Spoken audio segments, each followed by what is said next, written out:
Hello बच्चों, आप सभी लोग कैसे हैं? आशा करती हूँ आप सभी लोग अपने अपने घरों में सुरक्षित होंगे। मैं आपकी निर्मला टीचर फिर से उपस्थित हूँ कुछ नया लेकर। तो आज हम पढ़ेंगे आज हिंदी ग्रामर यानी हिंदी व्याकरण। हिंदी व्याकरण क्लास 8th। तो हिंदी व्याकरण में हमें क्या पढ़ना है ये आप लोग ही मुझे बता देंगे आंसर। ठीक है, मैं कुछ प्रश्न पूछूंगी और उसके द्वारा आप मुझे बताएंगे बच्चों। ठीक है, सबसे पहले हिंदी हमारी कौन सी भाषा है बच्चों? यस, हिंदी हमारी राष्ट्रभाषा है। Very good. ओके, मातृभाषा है तो अलग अलग टाइप की होती है मातृभाषा, जैसे गुजराती, मराठी, पंजाबी इत्यादि। और लेकिन राष्ट्रभाषा हम सभी की एक है, कौन सी? हिंदी। Very good. तो हिंदी हमारी राष्ट्रभाषा है, आप लोगों को पता है। ठीक है, शिक्षा हमें किससे प्राप्त होती है बच्चों? ये शिक्षा हमें शिक्षक से प्राप्त होती है। किससे प्राप्त होती है? शिक्षक से प्राप्त होती है। ठीक है बच्चों। ओके, शिक्षक से हमें शिक्षा प्राप्त होती है। और शिक्षा प्राप्त करने के लिए हम कहाँ जाते हैं? यस, विद्यालय में जाते हैं। जी हाँ, बिल्कुल सही, हम विद्यालय में शिक्षा प्राप्त करने जाते हैं। तो बच्चों, शिक्षा प्राप्त करने हम विद्यालय में जाते हैं तो हमें किन किन सामग्री की आवश्यकता पड़ती है? Yes, paper, pencil, pen, blackboard, chalk, duster इत्यादि। तो बच्चों, आज हमने क्या सीखा? ये हमें शिक्षा शिक्षक से प्राप्त होती है, वह क्या हो गया? व्यक्ति हो गया। ठीक है, लेकिन शिक्षा हमें कहाँ जाकर प्राप्त होती है? विद्यालय। विद्यालय क्या हो गया? एक स्थान हो गया। ठीक है, विद्यालय जाते हैं हम शिक्षा प्राप्त करने, तो किन किन सामग्री की आवश्यकता पड़ती है? Paper, pencil, blackboard, pen इत्यादि। ये क्या हो गए? वस्तुएं हो गई। ठीक है, किसी व्यक्ति, वस्तु, स्थान या भावों के नाम को क्या बोलते हैं हम? संज्ञा कहते हैं। तो आज हम क्या पढ़ेंगे? यस, क्या पढ़ेंगे आज हम? संज्ञा और उसके भेद। संज्ञा और उसके भेद पढ़ेंगे बच्चों। आप लोगों को पता ही चल गया संज्ञा किसे कहते हैं? किसी व्यक्ति यानी प्राणी, वस्तु, स्थान या भाव के नाम को क्या कहते हैं? संज्ञा कहते हैं। ठीक है बच्चों, अभी प्रयोग के आधार पर शब्द भेद। पहले हमें संज्ञा किसे कहते हैं वो तो आप लोगों को पता चल गया, और हम आज क्या पढ़ने वाले? संज्ञा और उसके भेद। लेकिन बच्चों, प्रयोग के आधार पर शब्द भेद कितने प्रकार के होते हैं यह जानना भी बहुत जरूरी है। प्रयोग के आधार पर शब्द भेद दो प्रकार के होते हैं, विकारी शब्द, नंबर 2 अविकारी शब्द। ठीक है, विकारी शब्द और अविकारी शब्द। आज हम विकारी शब्द के अंदर संज्ञा पढ़ेंगे। ठीक है, विकारी शब्द के अंदर संज्ञा। संज्ञा किसी व्यक्ति, वस्तु, प्राणी, भाव व स्थान के नाम का जो बोध कराता है उसे क्या कहते हैं? संज्ञा कहते हैं। ठीक है, जैसे राम, मोहन, सीता, गीता इत्यादि। क्या हो गए? ये व्यक्ति हो गए। ठीक है बच्चों। और वस्तु, वस्तु क्या हो गई? पानी, फल, पुस्तक, कलम, पेन आदि। प्राणी, मनुष्य, पुरुष, पशु, पक्षी इत्यादि। भाव, अच्छाई, फीलिंग, फीलिंग निकलना, अच्छाई, बुराई, प्रेम, झूठ आदि। हमें ये भाव निकलते हैं ना मन से, ये अच्छा व्यक्ति है कि नहीं, ये बुरा है, ये अच्छा है। और किसी को देख के प्रेम निकलता है, अच्छा, अरे हाँ, इस छोटे बच्चे को देख के ज्यादा होता है ना, अरे हाँ, इसे तो प्यार करना चाहिए, गोदी में ले लेना चाहिए। झूठ, झूठ बोलते हैं बहुत लोग, कुछ कुछ छोटी छोटी बातों में झूठ बोलते हैं, तो उसमें भी भाव निकलते हैं ना। झूठ बोल रहा है, अरे ये सामने वाला व्यक्ति तो झूठ बोल रहा है। स्थान, गांव, शहर, दिल्ली, आगरा, मुंबई आदि। ठीक है, ये सब क्या हो गया? संज्ञा हो गया। संज्ञा के भेद बच्चों कितने प्रकार के होते हैं? व्यक्तिवाचक संज्ञा, जातिवाचक एंड भाववाचक, तीन प्रकार के हो गए संज्ञा के भेद। और जातिवाचक संज्ञा के भी भेद होते हैं, दो प्रकार के, द्रव्यवाचक और समूहवाचक। तो हम एक एक करके सबके बारे में पढ़ेंगे बच्चों। सर्वप्रथम हम व्यक्तिवाचक संज्ञा किससे कहते हैं पढ़ेंगे। ठीक है बच्चों, व्यक्तिवाचक संज्ञा की परिभाषा देखो सामने स्क्रीन पे दिखाई दे रही है। जो शब्द किसी विशेष एवं निश्चित व्यक्ति, स्थान या वस्तु का बोध कराते हैं उन्हें क्या कहते हैं? व्यक्तिवाचक संज्ञा। जैसे दिल्ली भारत की राजधानी है, यहाँ जंतर मंतर, कुतुब मीनार, लाल किला, राष्ट्रपति भवन बहुत प्रसिद्ध हैं। ठीक है, और यही राष्ट्रपति श्री रामनाथ कोविंद तथा प्रधानमंत्री नरेंद्र मोदी जी का घर भी है, वो भी यहीं रहते हैं। ठीक है, ये सब क्या हो गए? विशेष व्यक्ति, स्थान के नाम का बोध करा रहे, तो ये क्या होगा? व्यक्तिवाचक संज्ञा हो गए। ये देशों के नाम हो गए, नदियों के नाम हो गए, खेलों के नाम हो गए, इमारतों के नाम हो गए, व्यक्तियों के नाम, दिनों व महीनों के नाम, देशों के नाम भारत, रूस, ठीक है, अमेरिका, नदियों के नाम यमुना, गंगा, ठीक है, सतलज आदि, खेलों के नाम क्रिकेट, हॉकी, बैडमिंटन, खो-खो और इमारतों के नाम चार मीनार हो गया, ठीक है? अभी मैंने बताया था कुतुब मीनार, जंतर-मंतर इत्यादि। ओके, व्यक्तियों के नाम भगत सिंह, विराट कोहली, ठीक है? कल्पना चावला इत्यादि। ये सब क्या होगा? व्यक्तिवाचक संज्ञा हो गई, ठीक है?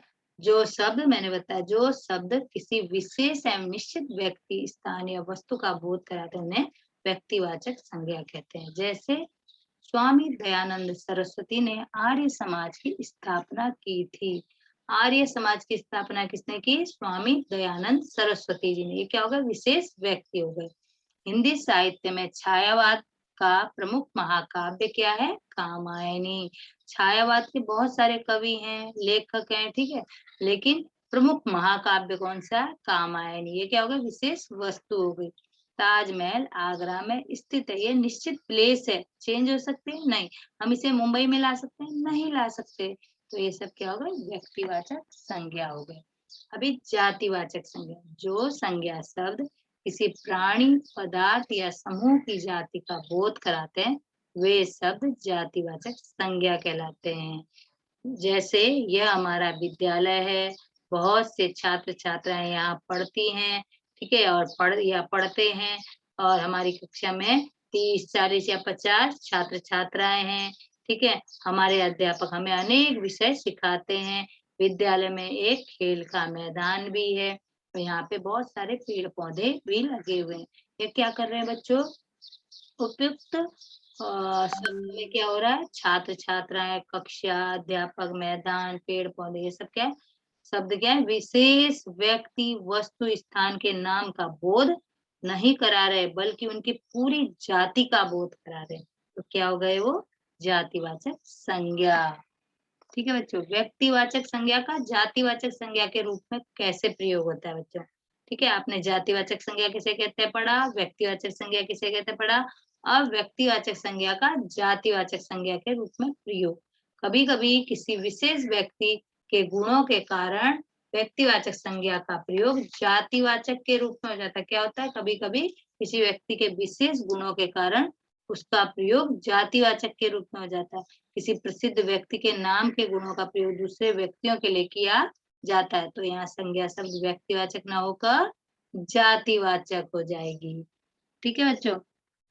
अभी जैसे एग्जाम्पल, उदाहरण, आज के समय में विभीषणों की कमी नहीं है। विभीषण कौन थे बच्चों? यस, रावण के छोटे भाई विभीषण थे।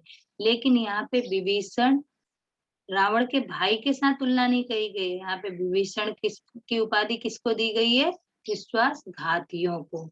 यस, भाई उस लाचार सूरदास को सड़क पार करवा दो। सूरदास कौन थे? कवि थे। लेकिन यहाँ पे सूरदास का मतलब अंधे व्यक्तियों के लिए किया गया।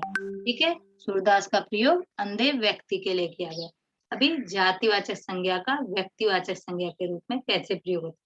अभी क्या पढ़ा था? व्यक्तिवाचक संज्ञा कभी कभी जातिवाचक संज्ञा कैसे हो जाती है। अभी जातिवाचक संज्ञा कभी कभी व्यक्तिवाचक कैसे होती है। कुछ जातिवाचक संज्ञाएं व्यक्तियों या वस्तुओं के लिए रूढ़ होती हैं। ठीक है, जैसे रूढ़ मतलब कठोर हो जाती हैं। नेताजी ने आजाद हिंद फौज की स्थापना की। आजाद हिंद फौज की स्थापना किसने करी? नेताजी। तो बहुत, नेताजी वर्ड आया तो बहुत सारे नेताजी, पूरी जातियों के बारे में बता रहे हैं, तो वो जातिवाचक हो जाता है। लेकिन यहाँ पे डाल दे आजाद हिंद फौज की स्थापना, तो वो तो सुभाष चंद्र बोस जी ने की है, तो ये जातिवाचक न होकर व्यक्तिवाचक हो जाएगा। यस यस, पंडित जी देश के पहले प्रधानमंत्री थे। पंडित जी बोला तो पंडित जियों की पूरी जाति के बारे में बात, लेकिन देश के पहले प्रधानमंत्री लगा दिया आगे, तो वो कौन थे? पंडित जवाहरलाल नेहरू। वो व्यक्तिवाचक संज्ञा हो जाएगा ना, जातिवाचक ना होके। Yes, very good. ओके, अभी हमने पढ़ा व्यक्तिवाचक संज्ञा किसे कहते हैं, जातिवाचक संज्ञा किसे कहते हैं, और कभी कभी जातिवाचक संज्ञा व्यक्तिवाचक में कैसे परिवर्तित होती है, और व्यक्तिवाचक संज्ञा जातिवाचक में कैसे होती है और जातिवाचक व्यक्तिवाचक में कैसे चेंज हो जाती है। ठीक है, तो अब है तीसरा, जातिवाचक संज्ञा के भी भेद होते हैं। ठीक है, जातिवाचक संज्ञा के दो भेद होते हैं, द्रव्यवाचक संज्ञा और समूहवाचक संज्ञा। तो अभी पहले हम जानेंगे द्रव्यवाचक संज्ञा किसे कहते हैं। वे संज्ञा शब्द जो ऐसे पदार्थों या द्रव्यों का बोध करवाते हैं, वे संज्ञा शब्द ऐसे पदार्थों या द्रव्यों का बोध कराते हैं जिनसे वस्तुएं बनती हैं। क्या बोला है, देखो जोड़ डाली बच्चों में, जिनसे वस्तुएं बनती हैं एवं उनका माप तोल किया जा सकता है, जिनसे वस्तुएं बनती है और उनका वजन किया जा सकता है, उन्हें क्या कहेंगे, द्रव्यवाचक संज्ञा। जैसे सोना, चांदी, पीतल, मिट्टी, लकड़ी, दूध आदि। अभी आप गोल्ड लेने जाओगे तो उसको बिना वजन करे तो लाओगे नहीं, वजन करना ही पड़ेगा। ये सब क्या है, द्रव्यवाचक संज्ञा। दूसरा है जातिवाचक का दूसरा रूप कौन सा है, समूहवाचक संज्ञा। समूहवाचक संज्ञा किसे कहते हैं, वे संज्ञा शब्द जो किसी समूह या समुदाय का बोध कराते हैं, उन्हें समूहवाचक संज्ञा कहते हैं। जैसे परिवार, कक्षा, सेना, दल, जनता, भीड़ आदि, ये सब पूरे समुदाय का बोध कराते हैं। ये क्या हो गया, समूहवाचक संज्ञा। ठीक है, समूहवाचक संज्ञाओं के निम्न प्रयोग सुनिश्चित होता है, मतलब वो चेंज नहीं किया जा सकता, इन्हें बदला नहीं जा सकता। पर्वतों की श्रृंखला, नक्षत्रों का मंडल, तारों का पुंज, कागज का दस्ता, सैनिकों, स्वयं सेवकों का जत्था, चोरों का गिरोह, गायकों की मंडली, कर्मचारियों या मजदूरों का संघ। पर्वतों की श्रृंखला बोला है। पर्वतों का, एक पर्वत की बात करेंगे तो वो हम एक पर्वत है बोले, श्रृंखला मतलब बहुत सारे पर्वत लाइन वाइज लगे, श्रृंखला वाइज। ठीक है, लाइन टू लाइन, तो उनको श्रृंखला ही बोलेंगे, वो चेंज नहीं हो सकता। नक्षत्रों का मंडल, मंडल है वो, उसको भी चेंज नहीं कर सकते। ऐसे ही बहुत सारे जो मैंने उदाहरण दिए हुए हैं, वो चेंज नहीं हो सकते। ओके, भाववाचक संज्ञा किसे कहते हैं। अभी तक हमने पढ़ लिया जातिवाचक, व्यक्तिवाचक और जातिवाचक के दो टाइप्स, द्रव्यवाचक, समूहवाचक। ठीक है, अब तीसरा था भाववाचक संज्ञा। जिन संज्ञा शब्दों से किसी व्यक्ति या वस्तुओं के गुण, सील, दशा, अवस्था, दोष, धर्म आदि का बोध होता है, उन्हें भाववाचक संज्ञा कहते हैं। जैसे बचपन में सभी शरारत करते हैं, माँ अपने शरारती बच्चों से भी स्नेह करती है, वह उन्हें अच्छी आदतें सिखाती है, जैसे बुराई से बचना, मेहनत करना, भलाई करना आदि।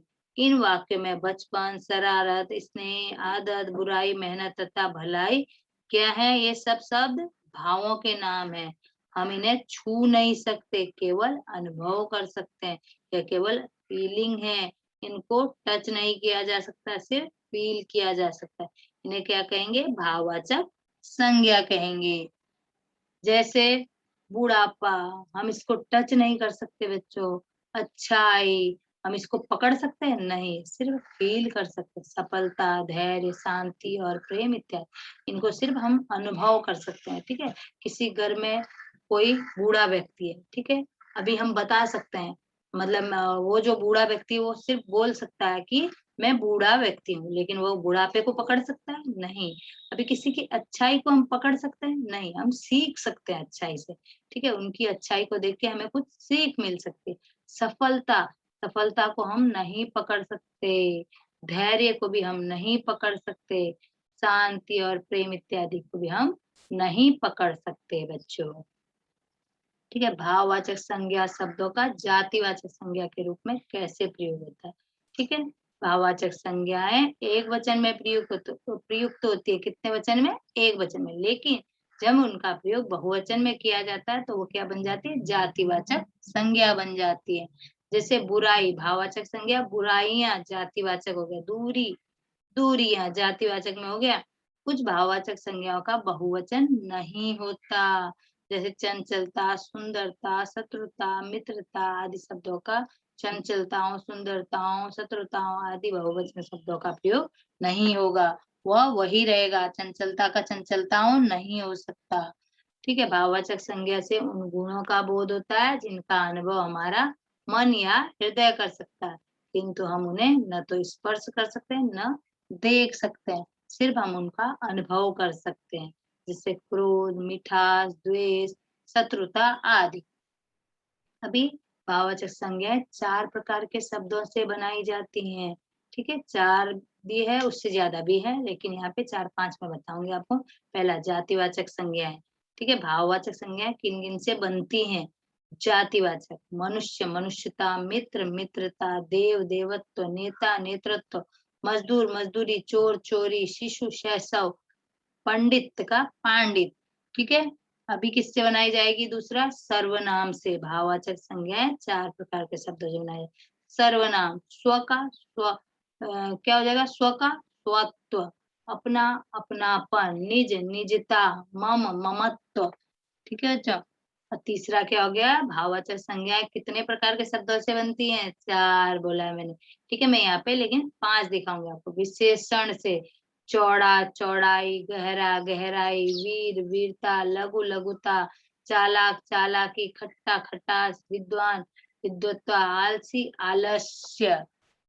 ठीक है। चौथा है क्रिया से। भाववाचक संज्ञा किस किस से निकल गई?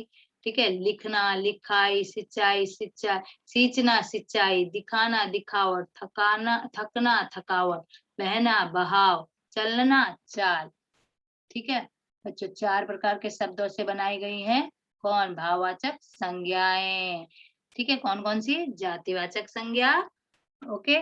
किस किस से बन गई है भाववाचक संज्ञा? 4 प्रकार के शब्दों से बनाई गई जातिवाचक संज्ञा, सर्वनाम से, विशेषण से और क्रिया से, ठीक है बच्चों। थैंक यू, धन्यवाद। मेरा वीडियो ये आप लोगों को पसंद आया तो लाइक कीजिए, शेयर कीजिए एंड सब्सक्राइब कीजिए।